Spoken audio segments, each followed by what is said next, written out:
Hi guys, welcome to the channel. In today's video, I'm going to show you how you can remove green screen in Canva.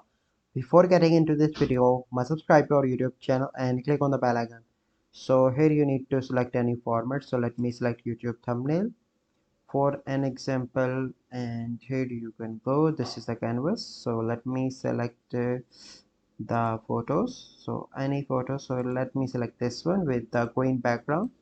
So make it bigger to adjust onto the full canvas. Okay, like this, so it is correct. Now I want to remove the background. You simply need to click on edit image, and here you need to click on VG remover.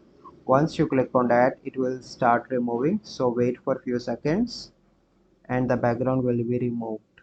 So it will take few seconds.